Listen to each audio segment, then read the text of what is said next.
Hey everybody, welcome to the 2 Decades Too Late podcast. I am Brad, hanging out with Josh, my God. I'm here. Oh, God. This is the podcast in which we rate and review an album that is turning 20 years old, mostly metal for whatever it's worth. Josh and I each give a rating of 1 through 5 to 4 different parameters for an individual maximum point total of 20 and a combined maximum point total of 40. Which I just learned how to spell. Yeah, no you. I hate it. No you. There should be a U. Yeah, there should. I actually agree with you.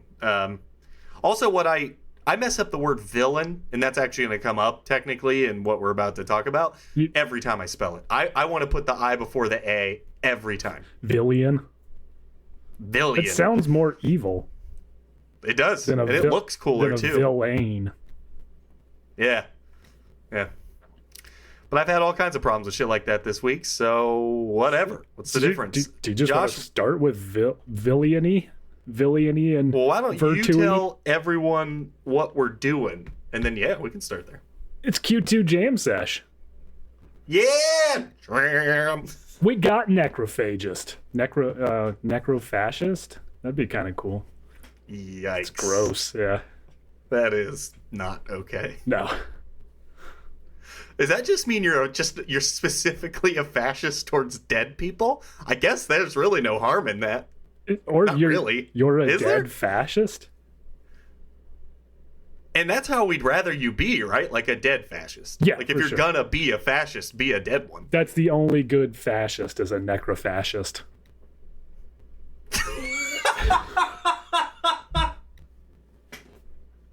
If we ever make t-shirts, the first one is gonna be the only good fascist is a necro-fascist.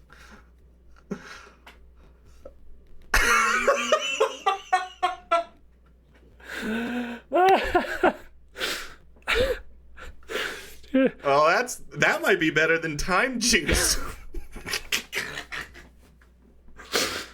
I'm doing that thing where I'm laughing so hard no air is escaping my body. Necrophagist. We got Dead to Fall. We got Sugarcult. And we got Anterrabae, or however one would say that. Let's just agree on Anterrabae, if for no other reason than that's what we've been calling it for 20 years. Yeah. And at this point, like, figuring the album itself didn't even have a wiki, it's like, well, what are you gonna do? Dude, yeah.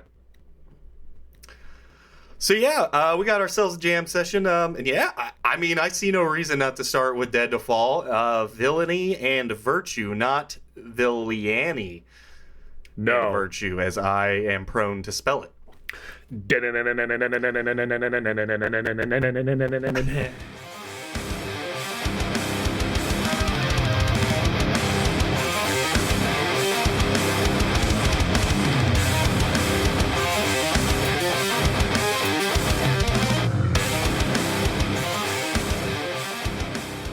Tell everyone what a jam session is, I guess. It's probably figuring it's so dramatically different. Damn, yeah.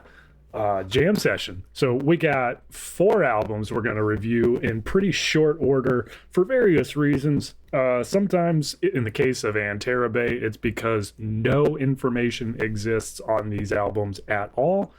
Or in the case of Necrophagist, which we're going to talk about, it's a super good album, but there just may not be a whole lot to say about it.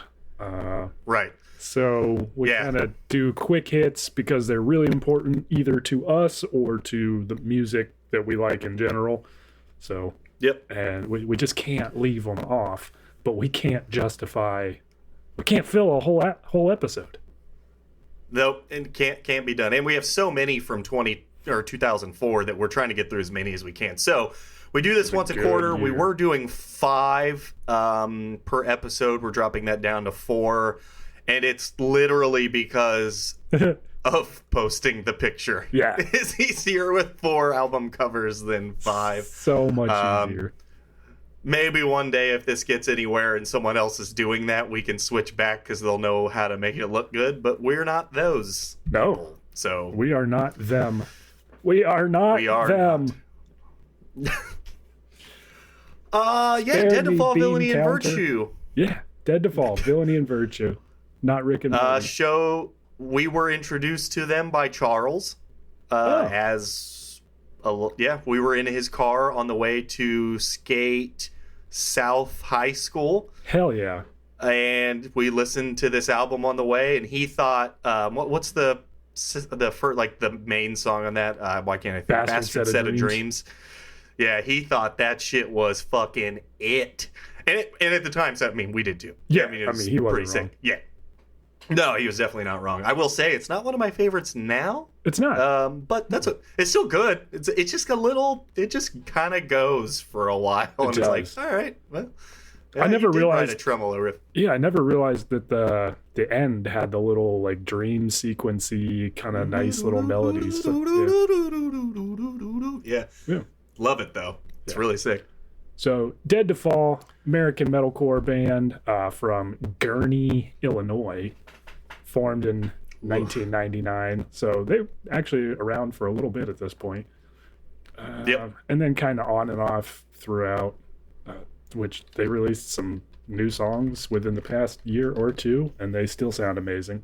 So, guys, they're so if good. You're out there, please give us an album soon. Yeah, and to everyone who would ever hear this for some reason, I don't love the whole, like, here's a song, and then 2 years later, maybe here's another song. No, I hate it. I get why you do it. The music industry is absolutely fucked, and I get it. But, like, it's, like, I mean, after The Burial put out Nothing Gold Can Stay or Pony Boy or whatever it was, like, a year ago at this point, I fucking love such a good song. Nothing Gold. It's so good. And yet, here we are, though. We got it, but... Yeah. I don't know. Just like that. This is... Yeah. Dorothy? Yeah.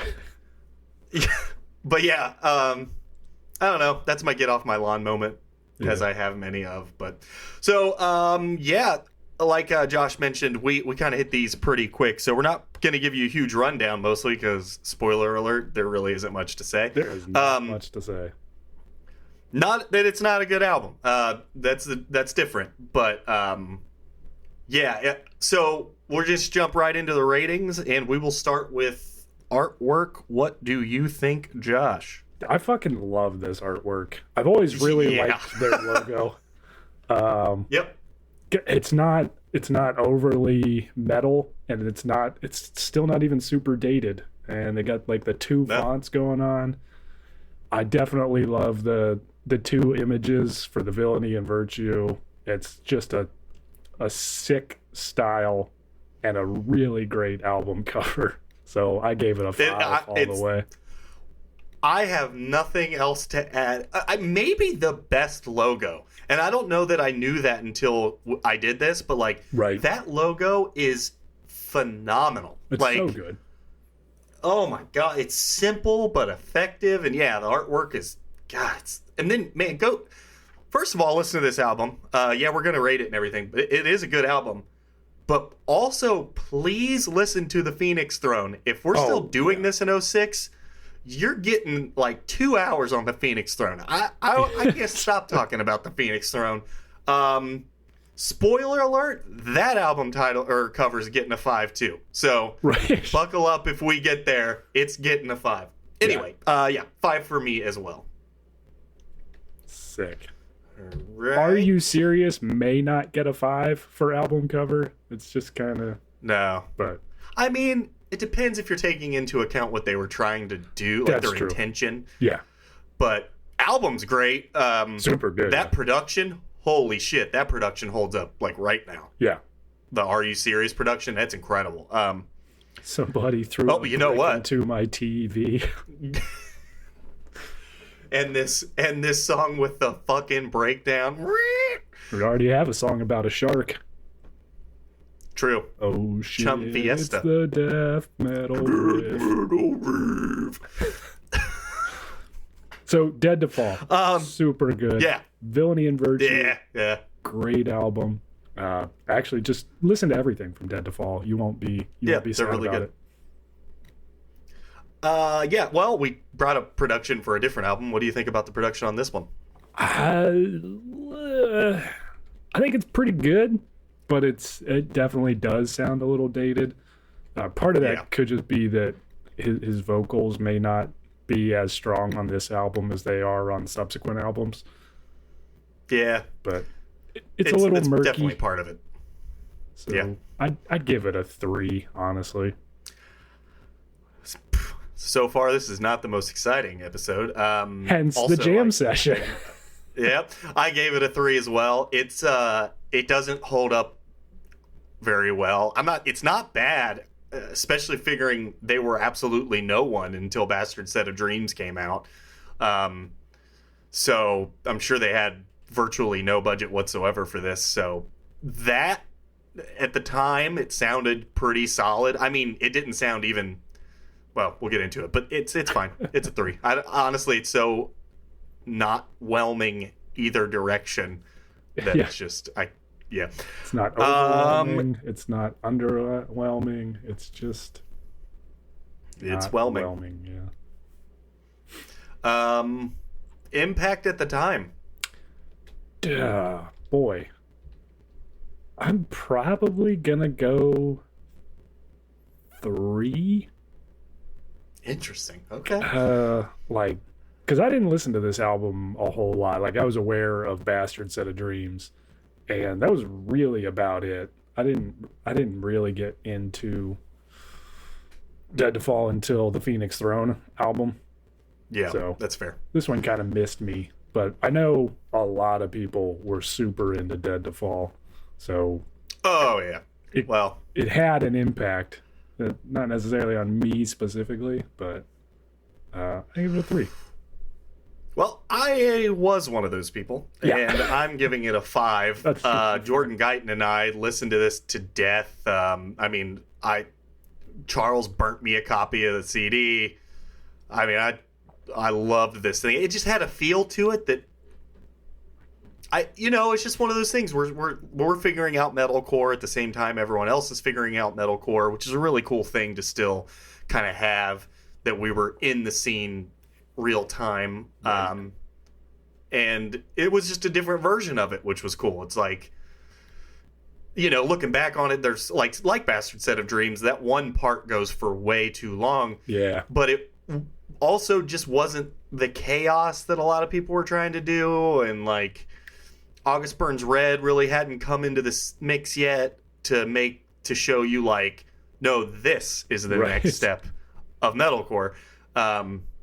So this kind of helped me find more wiggle room. You know what I mean? I was writing a lot of music. Well, it wouldn't have been Jordan Guyton, because this would have been more like Edgar Griffin time. But, that's why I put a bunch of really long tremolo parts in a lot of songs, because them and Darkest Hour were being constantly rotated for me. So, and at the time, we didn't know that Darkest Hour was too long. No. Well, the same could be said for a lot of this too. Back in, I guess, our attention spans in the YouTubes. The album overall is only 31 minutes, so it's not a particularly long album. No, and honestly, parts really aren't all that long. It's just it seems like when they decide they're going to make a part go, they take it all the way to the Hamptons, Jerry. Sick. Yeah. All right. Enjoyed listening today. 4. Same. Yeah. It's 4. Still super good, but I wanted to listen to the Phoenix Throne more, and that's my feedback, because I kept going this is sick. So Phoenix Throne. Yep. Yeah. That's incredible. Yeah, it's super good, and but some parts do get a little draggy, even though it is only 30 minutes, and the production, like we said, doesn't hold up super great. So 4. I wasn't having the best time of my life, but I was still having a good time. And like I said, I didn't listen to this album a ton, so a lot of it was actually kind of new for me. Well, I mean, that's solid too. But yeah, I'm with you. I landed on a 4 for precisely the same reasons. Shit's fucking brand new again. All right, and we have this thing we do around them here parts where we pick a favorite song off of each album. The jam session is no different. So after today / whatever, our playlist will get quite a lot larger. About that. So what was your favorite song on the album? Roid Rage. You've Already Died. I like that. That one stuck out to me quite a bit, and I thought it was super good. I didn't want to pick Bastard Set of Dreams just because it's Bastard Set of Dreams. Yeah. And honestly, it's not the best song on the album. It's not. It's not. It's good. It's good, and I needed to hear it when I heard it. I mean, it hit. I got it right at the exact right time. Right. You know what? I don't think I realized it until we started doing this podcast how much of my music taste I owe to Charles. Nick, if you listen to this one, man, send Charles a text for me. I know they work together. What? They did. I don't think they do anymore. I could be wrong, but they worked together for a while. Fuck out of here. Right? It's crazy. So yeah, Mick, if you talk to him, actually, I'm going to text you anyway because now I really want you to text Charles if you have his number, but tell him thanks. Like, you don't realize what the snowball's going to look like 20 years later, but he really started that snowball moving in a lot of ways. So I have a lot I owe him a lot. And he never got the 360 flip down the South 4 set. That was sad. Yeah. Broke his board. Yeah. All right. Did I say that Master Exploder is my favorite, or did I just... No. I didn't. You sure did I? Well, Master Exploder is mine. Sick. And, That's a good one. yeah. All right. So, since the entire purpose of this podcast is to rate and review albums, we've got a score on Dead to Fall's Villainy and Virtue from Josh at a 15, from me at a 17, total 32. Yeah. Pretty good. That's not bad. Pretty solid. Oh, yeah. All right, man. Big fat hot dog. At this point, we might as well have a fucking radio board. You know what I mean? Like, 971. Damn. The big wazoo. Go get it on. Weenie and the butt. Dingo and the baby. Oh, man. That's a great call. Can we get sued for any of this? Probably not, right? Who cares? Yeah. Actually, fucking sue me. Whatever. That sounds like a good time for a minute. Anyway, no. What do you want to do next? Boy. I want to do Necrophagist next. I think that is a great idea. I don't know, Craig.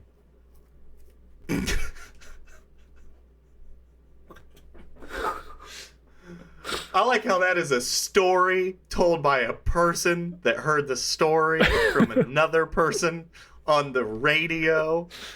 That is the gift that keeps on giving somehow. But what do you got on Necrophagist? Yeah, they're a band. So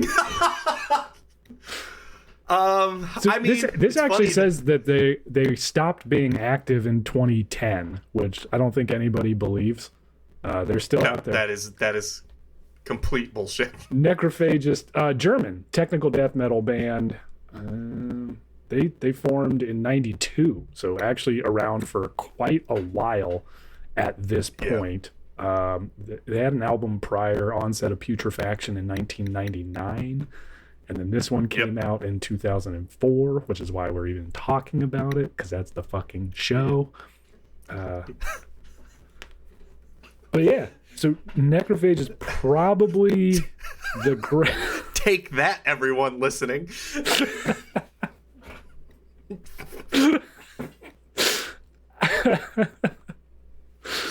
Awesome. You said that like someone had been like, "Why? Hey, why are you doing 2004?"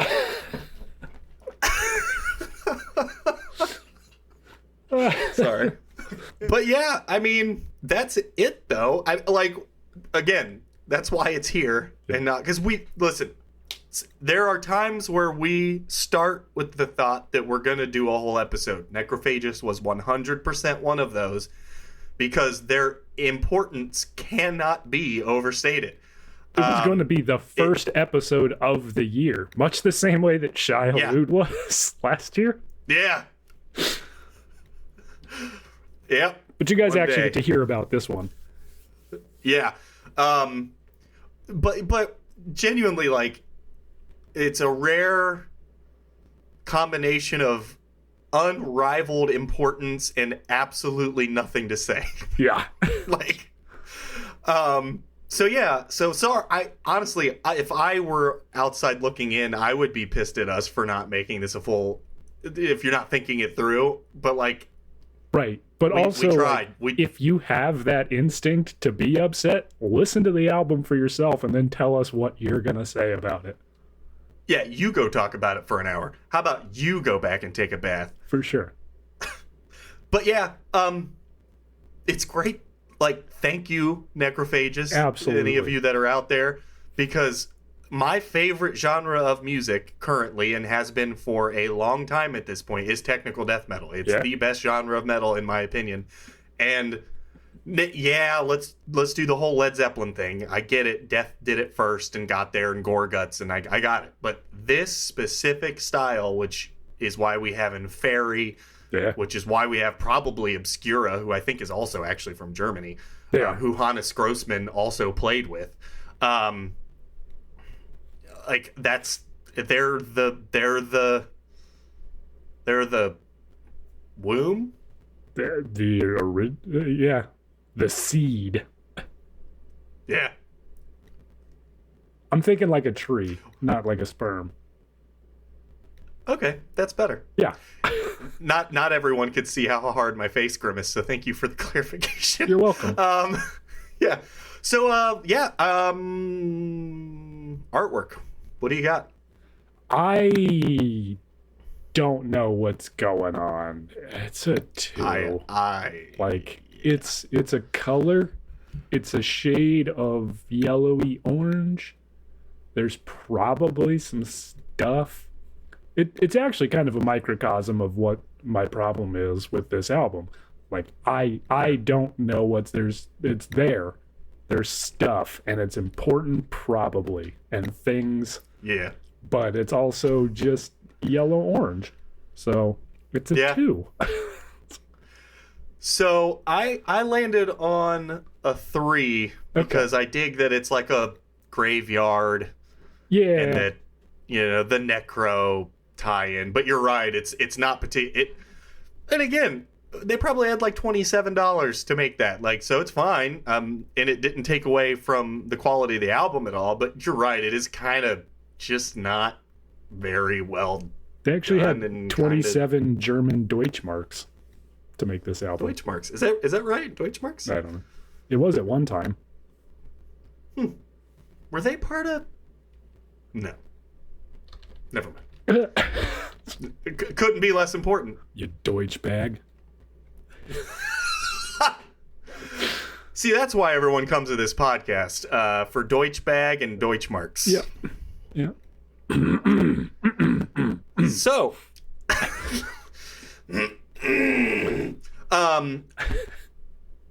so yeah, 3 for me. What about the production? What do you get? The production's, I'd say, still super good. Like, I'm gonna give it. I'm gonna give it a 4. I can't quite get all the way to a 5, but for 2004 and for like, this is a fairly new kind of sound, or at least new to my ears or my knowledge at the time. Like, they were pretty groundbreaking with their sound and the type of music they were writing. So to be able to capture it as well as they did, I think was like super great. Couldn't agree more. I also landed on a 4. The only reason I didn't give it a 5, it's just the Dimmu Borgir thing. Yeah. Like, and we just did the Haunted Revolver, but like, I genuinely don't know what could be better about it, especially in 2004. My God, I mean, Obscura, I mean, arguably still sounds more or less like this. Yeah, for sure. So, like, but yeah, 4 with like, if anyone out there listens to this and they think, why didn't they give it a 5? I just, there's something that my mind can't let me do it. But I hear you and I feel you if you were thinking this is definitely 5. I am not here to argue with that fact. There's something just stopped me from being able to get to that number. Yep. Agreed. For some reason. Well, here's this one. Yeah. Impact at the time. Negligible. It's a 1. I don't even think I had heard of Necrophagist until 2007. Yeah, that's exactly right. But Hold Eternity was going to go to Tennessee and play with Inferi when they were still kind of coming up, and the show ended up getting canceled. But they actually reached out to us to play with them. So we were like, well, fuck, who's this? Let's check it out, because their logo's the coolest thing I've ever seen. And then we looked it up, and I was like, what is... And they were a little more... They weren't... even that first album by Inferi is a lot different than, like, Apotheosis or absolutely. whatever it is. And then they just shredded your face off and never stopped. But, like, they were a little more... like melodic death metal-y, just fast, super fast, but we were blown. I was fucking floored, and I was like, fuck yeah, let's go. I'll start walking now, and by December we will be able to play this show. And so once I got into them, and it would have been 2007, because that's when we got asked to go down and play, because I want to say Eric was still the vocalist at that point. And yeah, I've never went back. I was like, yeah, let's hear some faster shit. This is amazing. And then Brother Von Doom was kind of doing that, but not as technical. And Brother Von Doom, it was a good time. Yeah, they were. Then they got. Yeah. I wish that dude did not have a dentist appointment right before he recorded vocals on the actual album. It's unfortunate because the album's good. It's super and good. He just sounds like he has a herniated disc. Yeah. That is so far afield, and my apologies. Oh, have you heard the phrase far afield? Yeah. Okay. I won't go into it. You know who you are. You know who you are. Did you know out of pocket has a new meaning? No. Yeah, you used to just say, like, I'll be out of pocket if, like, you were out of reach of somebody. Yeah, no. It's got a new meaning now. Now it means, like, you're completely, like, off the fucking rails. Like, that dude's out of pocket. Wow. Like, he's out of his mind. That seems too soft for that. Doesn't it? Like, it's like but a also, too like, gentle way. Why take a phrase and completely change the meaning? It already meant something. Yeah. Who applied that? Like, how did this shift even happen? Join us next week on the podcast where we... Welcome back to Grammar Control. Yeah. I don't know. But, yeah, I'm giving it a 1 for impact, though. Yeah, I am too. Story, incredibly long. I didn't even hear it. And I wouldn't even have known what to do with this in 2004. No, God, no. Like, I know Tony Danza was around and See You Next Tuesday and Psyopus, excuse me, and those crazy bands that were just doing dissonant shit, but, like, this isn't that. This isn't that this at is all. Like, yeah, this is like comparing, like, I don't know, trigonometry to, counting how many giraffes you have on a table in kindergarten. But is that right? Did any of that make sense? There's 6 giraffes. It's too many ostriches either way. Too many ostriches. All right. Did you enjoy listening to it today? What are we doing here? What are we doing? Hey, why is it 2004? That's the fucking show. Okay. Yeah. Sorry. Yeah. I can't. It always starts out as a 4, and then it slowly dwindles down to like a 3 or a 2. So I'll stick right in the middle with a 3. Yep. It starts with a 5 for me, and then also dwindles to a 3. Just because they're just this genre has progressed so far. Yeah. I'm sure in 2004 you were like, fuck, man, this is bonkers. Like, this is just absolutely insane. but it's a lot of the same. It's weirdly, their song structures are almost all the same. The solo's going to be in the spot that the solo's going to be in. Yep. A lot of the riffs are very similar. Truncated. I mean, don't get me wrong. Hannes Grossman does a great job of keeping things interesting either way. He's one of the best extreme metal drummers who have ever lived. But like, yeah, it's they had a formula in a strange way, and it gets a little. I'm not saying boring, but by the end, it's like I'm ready for whatever the next thing to come on is. It's not that varied for how crazy it is. Yeah, agreed. Boy, I can just hear people being mad about this for some reason. Maybe I'm totally wrong. Maybe everyone else is like, yeah, but right, and it's not a thing. But I could easily see purists being like, you mother. Yes. But anyway, okay, so we've got a score of 10 from Josh, 11 from myself, for a total of 21. Damn, yeah, it's not great. What were your favorite song? What is your favorite song? Excuse me. Song where my favorite was Stab Wound. Stab Wound. Very first song. Because I'm like, yep, yeah! This hasn't gotten old yet, and it's only 2 minutes and 48 seconds. It's the shortest song on the album. Yep. The rest of them are like they're all equally good. That's the thing. Yeah. But there's not a bad song on the album.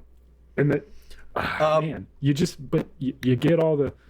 So it's definitely between Stab Wound and the Stillborn one because I know those words that he says. It's Stab Wound, and then Stillborn. Stillborn one. Yep. Like. Yep. And surprise. What did you pick? I picked the Stillborn one. Oh, good. All right. Moving right along. So listen to those Josh, two songs. where are we going? And if you have nothing else, literally nothing else to do, listen to the rest of the album. Let it play the other like 24 minutes. Yep. And if you like the genre of music, first of all, if you like the genre of music and we're the ones telling you to listen to the Necrophagist album, I honestly don't know what you're doing. That'd be very odd. Incredibly strange. But yeah. I mean, I say we break up the metal a little bit here. What do you think? I was thinking the exact same thing. Hell yeah. What do we got, man? Tell the people just the dramatically different tone that we're about to discuss here. What are you talking about? It's like basically the same thing. We got Sugarcult. We got Sugarcult's Palm Trees and Power Lines. Damn yeah. Damn yeah. I didn't actually know that I knew who Sugarcult was before we did this, but I do. I knew a couple of songs. So Sugarcult they're a rock band, punk, power pop. I don't know. From definitely, I knew without knowing that they were from California. Yeah. There's fucking no chance that they weren't. Like, zero chance. I've never been so certain of anything in my life that I didn't technically know already. I would have bet both of my testicles. Yeah, easily. Yeah. Easily. Yeah, I mean, I don't know what to do about this. This is another one. We'll get into it a little bit. But like, they were big-ish, right? Like, definitely had to be because a song made it to me. And it was in a movie, right? Weren't they in a few of those like teen drama movies in the 90s and stuff? They definitely probably could have been. And we actually on this one probably could have done an entire episode, but I really didn't feel like it. I didn't. I would have fought that tooth and nail. They charted at peak position was 46 on the Billboard 200 in 2004. It's just one of those bands that sounds like they were probably big, even though I don't have any point of reference for why I think that. Right. Like, they may have played Scotty Doesn't Know. I don't know. Yeah. They weren't quite like Stacy's Mom big, because everybody heard that shit, but... Yeah. Well, to me, this just sounds like low rent Jimmy Eat World. Yeah. Like every song once it was over, I was like, why am I not just listening to Jimmy Eat World? It would be better. They're so much better. Yeah. Yeah. Yeah. Anywho, yes. This is a band I don't like. So we'll get into the things, but like I just want to be clear, and hopefully this is obvious now if you've listened to any amount of these. It's not because I don't like this sort of genre. I just told you I love Jimmy Eat World. They're very, very good. Super good. Yeah, and this is just go listen to Jimmy Eat World. They're so much better. Yeah. And like, or like, if you want to be grunge, kind of do it. There were some bands doing the Vines. Oh, yeah. Like that was a great song, and yeah, they went full grunge, like post grunge. There was definitely some Nirvana wannabe-ism in here. Yeah, but then with like a pop punk chorus, which Kurt Cobain would have vomited all over. So it's like, I just couldn't. I didn't know what their identity was. I felt like they were half-assing a bunch of different things. Yeah. It's not offensive. No, it's music. It's one of the rare like albums from this genre that's not what's the word for men? Not like women. Misogynistic. That's the one. Yep. Yeah, it's not. It's a good time technically. Yeah. I just like. I had to look at it in a different lens than just throwing on some music and driving my car somewhere. Like, if that was the case, I would enjoy it. It's fine. Yeah. You know, it is what it is. Yeah. But if having to actually listen to it all the way through and have opinions, every song came on that I was like, oh, I don't want this song to come on. Please don't come on. So yeah, what'd you? But anyway, what did you think of the album artwork for? I'm gonna give trees it and poop. Pooaloo? I don't. Pooaloo. Poo true and pooaloo. The two of us and maybe two other people. Yeah. Get that? And I can't even tell you to look it up. It's fake. Anyway, go ahead. Yeah, I'm gonna give it a fuck. I don't know, man. It's a cover. I'm looking at it, and like I think it's a good cover, but again, for like all of those reasons we talked about the band, like the album cover's doing the same shit, and like I liked it at first, but I'm giving it a 4. There, I said it. Okay. I also landed on a 4. Okay, it could have just as easily been a 2 if I had flipped. It could have been a 1. Yeah. Yeah. Like it's just, but it's tastefully done. Again, if you've listened to this at all, I'm very sensitive towards like clip arty sort of shit, and this is that, but it's well done. It doesn't look cheap. It blends everything together well. Yep. And because of that, that's why I landed on a 4. I'm like, if you're gonna make an album cover that I wouldn't normally like, but apparently if you do it well enough, it's okay. Yeah. It's fine. So I'm going to give it a 4 just to prove that I don't have some very specific problem with this, if anything else. Because it's just normally not done well. It normally looks cheap and tacky, and this does not look cheap and tacky. So, yeah. Sick. So then, what about production?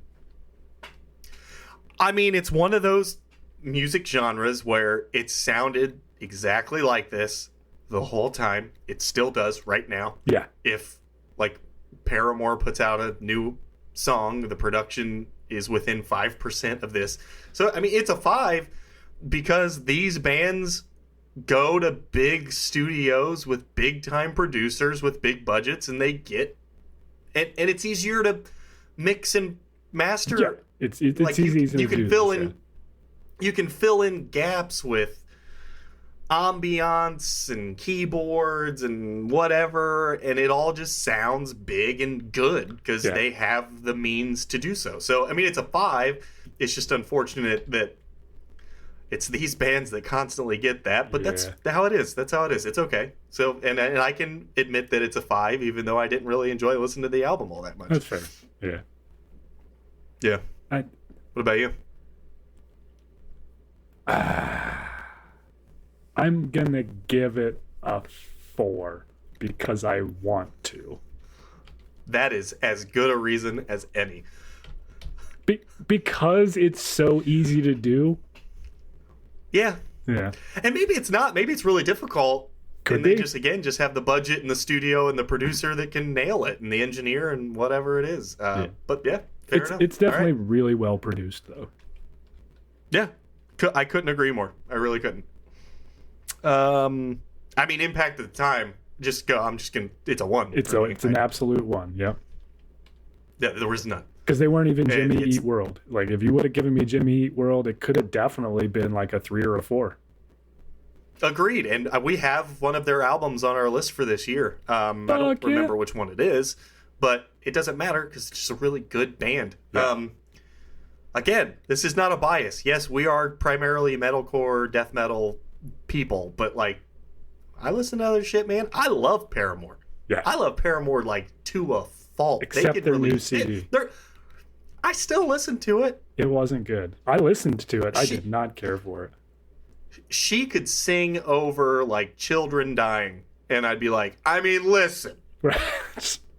It's got its problems. However, anyway. Yikes. That is not true.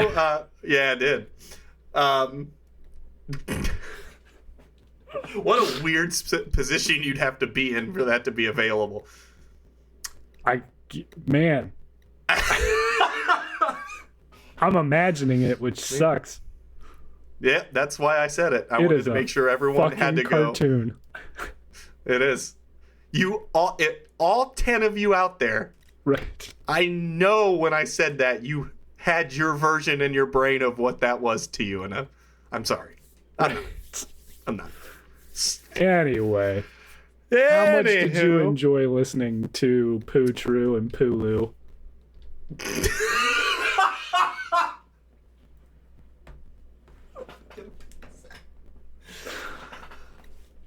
And by the way, everybody, we can't explain this to you. We don't have time. Yeah.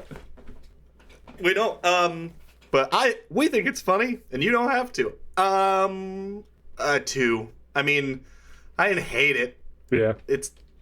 It's fine. It's just like I was really happy when it was over. I don't want to shit on this band too bad. It's just they're not terrible. They're just so inconsequential that I just. That's it, really. Yeah. What about you? I give it a 3. I started off really liking it, and then like some of the softer songs kind of just derailed it for me. Like, yeah, his voice does not lend itself well to softer songs. No, he should. Yeah. So yeah, it was fun for a short amount of time, but to have to listen to the whole album and actually like form an opinion on it, like you said, was not very enjoyable. So, it's a pretty long. It's a long album. It is the longest one we've talked about. So 40 minutes? Get the fuck out of here with your 40. It could have been like 16, and that would have been great. I would have had a much different opinion.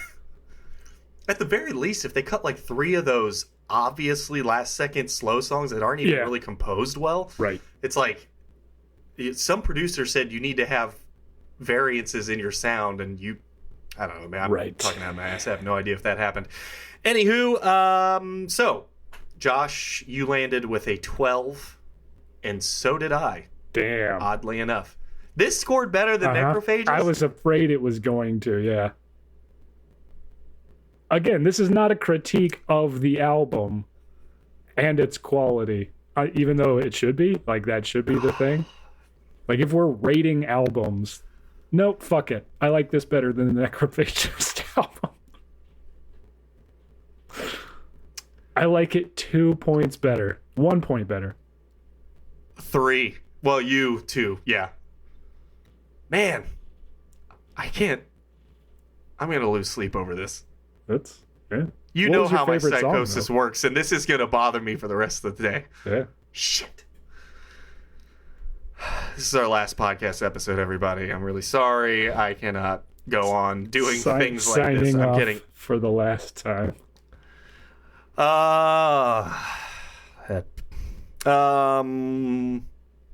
What you say. Yeah. What you say is I that's what I have written down. I don't remember what it sounds like. That's so good. Yeah. But it's there. What about you? She's the Blade. Which I think I've picked the first song on every single one of these. Sick. Except Dead to Fall. Oh yeah, that's true. Good for me. Yep. All right. What Memory You Say, is the and song She's the that Blade. everybody probably knows. Yes. 100%. Either that or what was the other one? Champagne. Oh yeah. The Champagne song was pretty big too. Oh, both good songs, by the way. Yeah. Those were the right choices for singles. Yep. All right. That is 3 albums down, 1 to go. Josh, let the people have it. I am so I have it. fucking excited for this. This is Anterrabae, or however you say it. That's how we say it. It's a personal preference. Shakedown Tonight. Yep. And if you have any information about this album, please share it with us, or update the wiki page, do something. Let's get this out there, because I love this album. It's so good. And a sleeper in the metalcore genre. For Just sure. an absolute sleeper. Though, if you watch their shows, they've been playing shows in their hometown recently because I was trying to find them saying their name. Oh, yeah. I watched, a lot. Sick. Not really. It's recorded on people's phones, and it's not fun, but I could not one time hear anyone say the band name. I spent 3.5 hours of my life trying to find that. But yeah, this album is incredible. If you didn't hear it, sure. Yeah. Makes sense. Probably. I don't know why we did. I was perfectly convinced that it was just going to be the nostalgia filter, and the album maybe wasn't that good 20 years later. This album's really good. Yeah, it's really good. It's one of those few times back then. I can't say this enough. Metalcore bands in 2004 were trying to throw everything at a wall that they possibly could. It's crazy. I mean, go listen to Tony Danza's Tap Dancing Extravaganza sometime. That was not abnormal. Now, they were the better ones at it, and that's why their name, because of their fucking name. Right, yeah. But, listen to them. It's wild. It makes no sense. No. I love it, but it makes no sense. This band, they picked the right amount. Yeah. They found the weird, junction to where if you kept going a little bit, you're doing Psyopus, or if you back it off too much, you're just another Dead to Fall. And they just got right in there. Yeah. And it's just... You know what I did notice weird about this album is there's not a guitar riff on the entire album. It's kind of odd. There is only dissonance. That's it. There's not a hook or a riff or a ditty. The bass the and ones the where drums. There's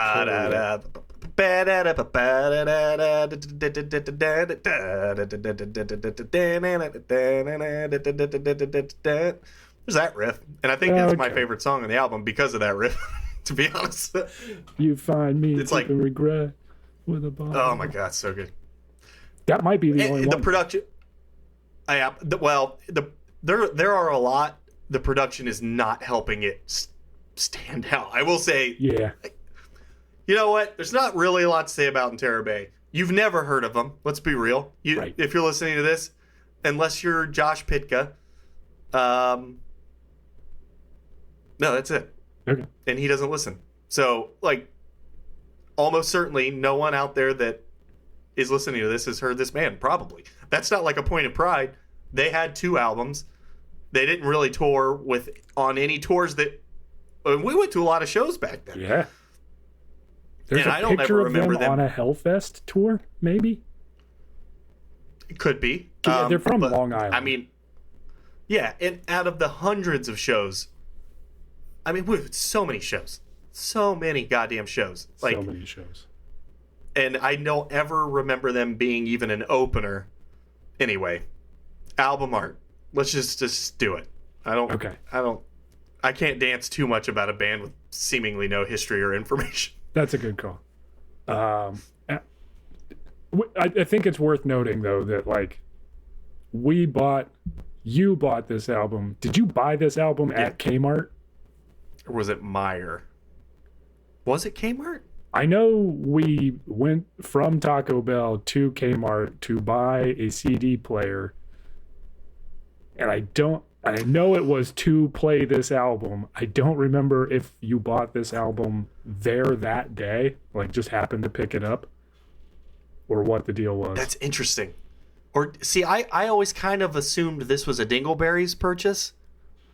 I don't think so. But no, that doesn't seem right. How in the fuck did I come across this album? I don't know now. It was Divine Providence, no I'm idea. positive. But, like, I remember buying the CD player with the weird, like, fold down front and stuck it in like a cassette almost. It spun vertically, and it was clear up front. Yeah, and I had it for fucking ever. Yeah. I mean, I had that thing for a decade. Yeah. With Anterrabae still in it at your mom's place in South Vienna. That is 100% accurate. Yeah. Like, that's not a joke at all. It was in my room at my mom's in South Vienna with Anterrabae in it. Like, and then sometimes in the bathroom. Yep. Yeah, that's exactly right. I know. Weird. Did I buy... Let me say... I'm going to ask you the most 2004 question I have ever asked you in my life. Did I buy the Anterrabae CD, which people do not own anymore, at a Kmart? So, my only thought on why that might not be the case is no, because Kmart sold explicit content CDs. Yes. Meijer Walmart did not. Didn't. Walmart did. No, Meijer did. Okay. Meijer did, and Target and Kmart all did. I want to say Kmart sold both.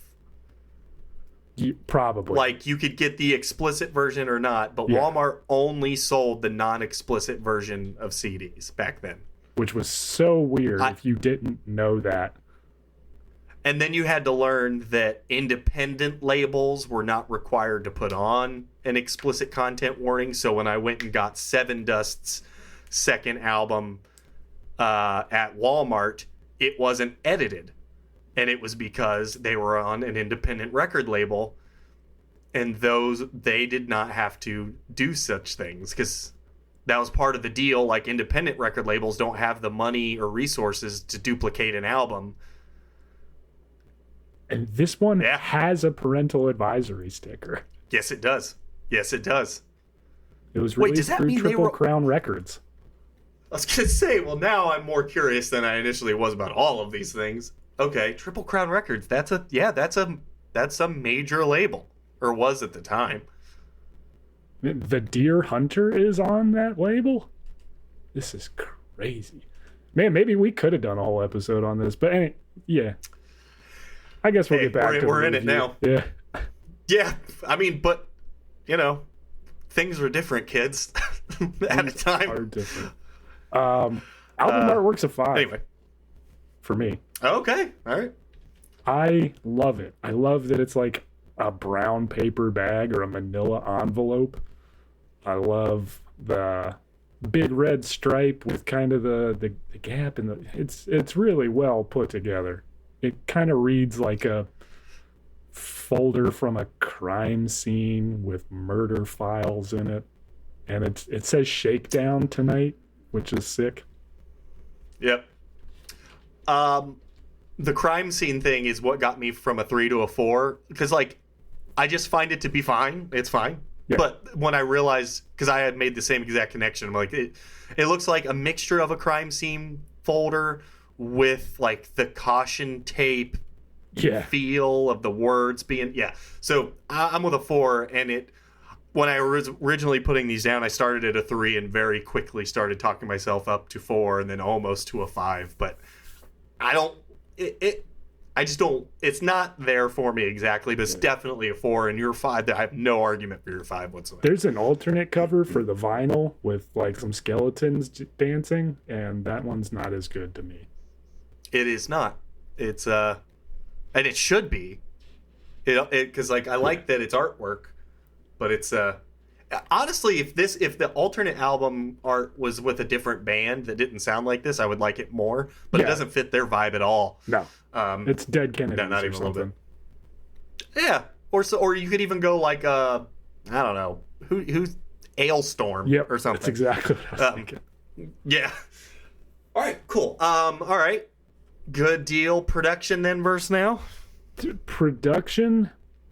So it's not good, but I want to give it. I want to give it a 4. That's fine. Yeah, you can do that. I will. Nothing will make me as angry with you on production as whatever it was Megadeth. Like 3 episodes ago. I don't even remember it now, but I was pissed for a long time. I'm giving this a 4 because it sounds the way it sounds. And like, yeah, I don't want it to sound better. I don't either. I don't. That's the nostalgia part, though. Yeah. That's the part that, like, objectively, I would love it if it sounds better. Maybe it would point out the flaws in their songwriting ability. I don't think there are any. Like, these are well-written songs. Like, the drums are sick. Yeah. The bass is super sick. God, the drums are so sick. I will say, though, the vocalist leaves me wanting a bit. Like, his vocals are always at the edge of, I'm like, is his throat going to go? Are they going to go? Is he done? But he made it. What a champ. Just I through landed this on album, a 3. not to the next one. No. Did you listen to the one after this? There was one. There was, yeah. And I listened to it, and some of it's fine. I never listened to it, I don't think. I think at the time when I thought of it, I was on Amazon Music maybe rather than Spotify, and I didn't. And it wasn't on there or something. Anyway, for me, the production's at a 3. There are the nostalgia factor bumps it to a 4, easy. Yeah. I just couldn't. There are just times where I'm like, I don't know what anyone's doing except the bass player. Right. I'll go with a 3. I don't want this to deter anyone from listening to it. If you like early metalcore, this is going to scratch an itch you didn't even know you had. And in the productions, you'll be okay. If you listen to this stuff back then, it's not like so different. Like, this isn't way worse than Dead to Fall, but it is worse. Yeah. Just not so much that it's going to be like unlistenable or anything. Man, impact at the time. 5. Just a solid 5. Like, I remember everything about this CD, and like it always made me want to beat people up, which was great. It was kind of what we were doing at the time. So took a lot of influence from a band that was so obscure. I mean, so that riff, the I put 2 bands got that riff from me. Maybe 3, I don't know, but 2 definitely got that riff from me. I played that riff in 2 of our bands. Like, it was too sick. I wanted to like throw in sure. some weird drum stuff because this guy did. Like, he's a creative drummer. Yeah, he's so very creative. It's almost, I have no idea proof of this at all, but it's almost certain that he did not have a metal background. Like, he must have started in like jazz or something. Because maybe he does some weird, really interesting stuff that people were, but in a band this low, like this off radar, I wouldn't expect that. And he brought it with a bassist that's just stupid good, which is weird. The bassist apparently is like maybe playing with a band called Mount Morning.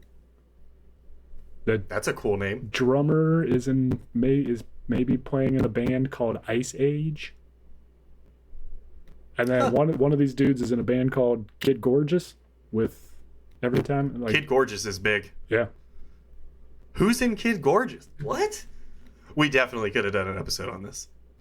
Not the album, but the band for sure. No. Yeah, we could have filled up enough time. Yeah. Because I think we kind of are now at this point anyway. That's fair. Yeah. That's right, everybody. A jam session with one less album and possibly a longer runtime. Yeah. Interesting. Man. All right. Well.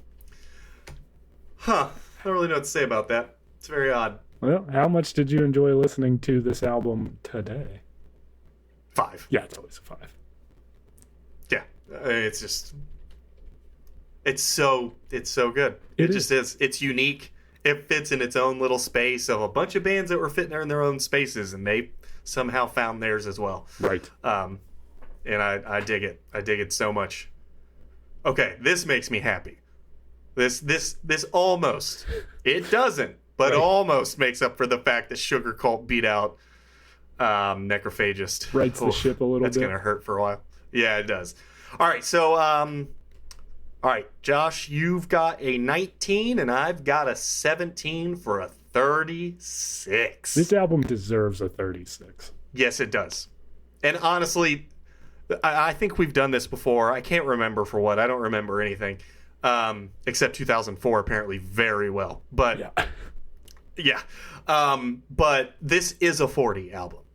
Yeah, for sure. In it's the spirit of what it is and the just uniqueness that it brings. If you're into this sort of genre, if you're not, if you listen to like a Kill Switch song and you're like, I can't do that, you are not gonna like this at all. There is it's little to no singing. Yeah. It's not even just that. Even when they do sing, it's horrible. Very bad. I don't want it to be good, though. No. It's perfect. It's perfectly terrible.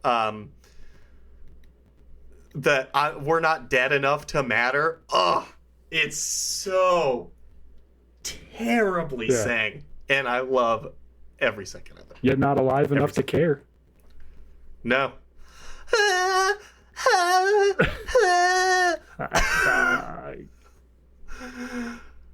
But pizza bitch. Yeah. Oh, what was your favorite song? Do you have a favorite song? It's hard to pick. It's like the whole fucking album, but How Joey Got His Groove Back. Nice. Yeah. Oh, you picked the first song. Did I? Is that the first song? I think so. How Joey Got... I don't even think that's the one with the riff that I love so much, which makes me kind of upset. I don't think it is. I'm almost positive that it's not. I just started immediately going, oh yeah. Woo! God, it's so fucking good. The first vocal is woo. Like, you're in for a good time. That's what you want. Yeah. And if you don't feel like you're in 2004 when the album starts with a woo, I don't know what to tell you. Then you were asleep. Or, like most people, not into this sort of music. Take a big old sip of time juice and go back to 2004 with us. You gotta go back and kill that necrophagist. Yeah. No, you don't. He's already dead. I already did. What's your favorite song? CA Speech Goodbye. The last song on the album. Look at that. Look at it. All right, everyone. I love that the album ends with the like vinyl needle sound, like the record's just over. It's incredible. It's so good. The album fucking rules. It does. And it makes you go into it. I have to make a conscious effort to turn it off. Yeah. Like, I have to be like, dude, this is the 4th playthrough of Anterrabae for the 2nd time this week. Do something else. Yeah. Like, listen to something else.